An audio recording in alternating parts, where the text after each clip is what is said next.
Tolkien is hinting towards the fact that actually Gandalf and Saruman are not only historical, biological characters in a story, they're also archetypes. And if somebody does not fulfill the archetype that they're meant to fulfill, in this case, Saruman did not fulfill the archetype of the white wizard who's supposed to be the defender of light, then Gandalf will step in and fulfill that role.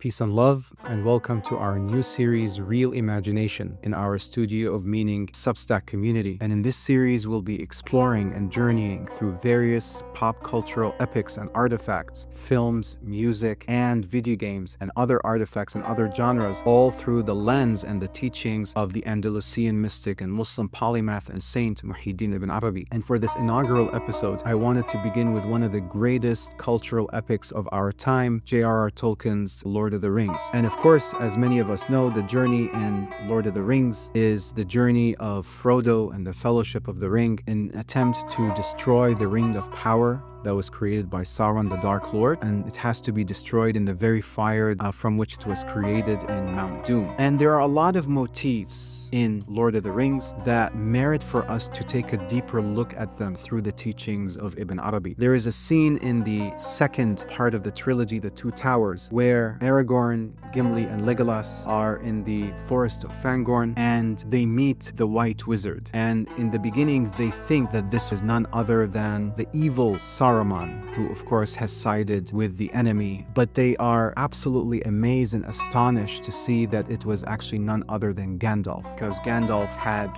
fell to his doom, or so they thought, in the end of the Fellowship of the Ring when he faced the Balrog of Morgoth. Aragorn calls Gandalf by name, and then Gandalf says, "Yes, that is my name. That was Gandalf the Grey. I am now Gandalf the White." And then Aragorn says to him, "We thought you were Saruman." And Gandalf says, "But I am Saruman, or Saruman as he should have been." And this is a really deep metaphysical idea that Ibn Arabi talks about a lot, which is the idea of wiratha, of inheritance. Ibn Arabi discusses this idea of inheritance or archetypes specifically by talking about prophets, that each of the prophets represents, from Adam, peace be upon him, all the way to the Prophet ﷺ, they each represent an archetype that is reborn in every generation. And so in every generation there is a wali, a saint, who walks in the footsteps, as Ibn Arabi says, they walk in the footsteps of Adam, Idris, Enoch, Noah, Moses, Jesus, so on and so forth, and then also the Prophet Muhammad ﷺ. And that is how this Muhammadan community, or the prophetic community, or the light of God remains until the day of judgment, precisely through this kind of inheritance where these prophetic archetypes continue subsisting and living in every generation. And so Ibn Arabi says even there is in every generation somebody who is born like